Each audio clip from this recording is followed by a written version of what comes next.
तो शायद हमारे ब्रांड मजबूत होते तो इतने वॉल्यूम से हम 60 बिलियन बना रहे होते। आपके पास ये अपॉर्चुनिटी है कि जो ई कॉमर्स है वो आपको एक प्लेटफॉर्म दे रहा है। एक ब्रांडिंग एक पूरी एक फील्ड है, मार्केटिंग ब्रांडिंग और इंटरनेशनल बिजनेस में एथिक्स और रिलायबिलिटी जो है ना, अगर आप अच्छा पैसा बनाना चाहते हैं, फॉरेन एक्सचेंज कमाएंगे, पाकिस्तान की एक्सपोर्ट्स बढ़ेंगी तो ही पाकिस्तान के ये मसाइल हल हो।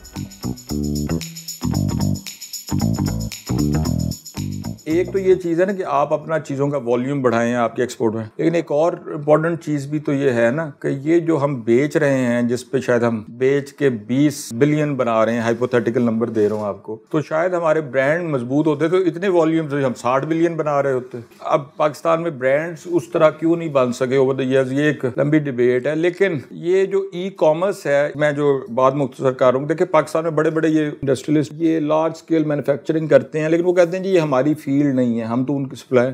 आपके पास क्या अपॉर्चुनिटी है, जो बात जिस पे करना चाह रहा हूँ, आपके पास ये अपॉर्चुनिटी है कि जो ई कॉमर्स है वो आपको एक प्लेटफॉर्म दे रहा है। देखिए पहले तो ये होता था ना कि आप वैसे ई कॉमर्स अमेज़ॉन प्लेटफॉर्म नहीं है, ये ग्लोबल प्लेटफॉर्म्स नहीं है, तो आपने अगर एक्सपोर्ट करनी है, आप किसी से ले के एक्सपोर्ट करेंगे, बैरियर टू एंट्री बहुत ज्यादा थी ना। ई कॉमर्स ने क्या किया है, उसने जो यूथ है या जो बिजनेस करना चाहते हैं उसके लिए बहुत से बैरियर्स टू एंट्री रिमूव किए हैं, लो कॉस्ट हो गए ना। कोई भी बच्चा समझता है कि जी कि यार ये एक पाकिस्तान में एक अच्छी चीज़, जूते ही बन रहे हैं मिसाल के तौर कि जी मैं अगर वो आप समझते हैं कि यार ये 2000 के बना रहा है और मैं इसको 10,000 के बेच रहा हूँ, तो आपके लिए तो 8,000 का बीच में वैल्यू है ना। कुछ आप मार्केटिंग में लगाएंगे, कुछ आप लॉजिस्टिक्स कॉस्ट में। तो ये जो चीज़ है, मैं आपको जो एडवाइस करूँगा कि जो ब्रांडिंग पे तवज्जो दें। आप चाहते हैं कि जी कि आपको मतलब, क्योंकि ऑलरेडी चीज़ें बन रही हैं, बाकी चीज़ें आप इनोवेशन ये चीज़ भी है, लेकिन जो कुछ बन रहा है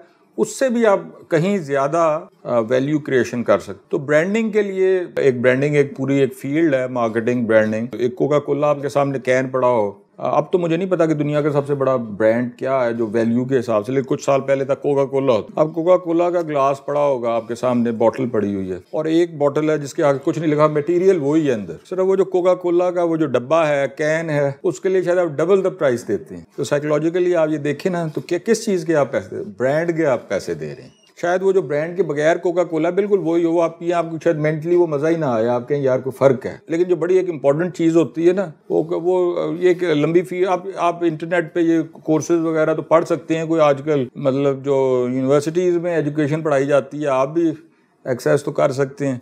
लेकिन जो एक इम्पॉर्टेंट चीज़ है ना, वो आपकी integrity, reliability as a business में आपको बताऊँ कि बड़ी ज़रूरी होती है। जो कंपनी है ना, ये ब्रांड जब हम बात करते हैं तो वो एक उनके साथ एक रिलायबिलिटी एसोसिएट होती है। और इंटरनेशनल बिजनेस में एथिक्स और रिलायबिलिटी जो है ना, अगर आप अच्छा पैसा बनाना चाहते हैं और आप चाहते हैं कि कस्टमर आपके पास बार बार आए, तो उसमें रिलायबिलिटी आपकी बहुत ज़रूरी है। मतलब हो सकता है आपको उसमें मतलब ज़्यादा स्ट्रगल करनी पड़े, सफ़र लंबा हो, लेकिन ये आम जिंदगी में भी है। आप किसी के साथ एक दफ़ा एक बंदे आप इंटरेक्शन करेंगे, एक दफ़ा आप धोखा खाएंगे तो आप दोबारा जाएंगे उसके पास? नहीं जाए ना, ह्यूमन साइकी है। तो ये जो ब्रांड्स है ना, ये कंपनीज है, इन्होंने अपनी एक परसीव क्वालिटी कंट्रोल और ये चीज़ें क्रिएट की ना, जिसकी वजह से आप एज ए कस्टमर आप ज़्यादा पे करने को तैयार होते हैं। तो वो उसका आसान लफ्ज़ है वो क्वालिटी और रिलायबिलिटी है।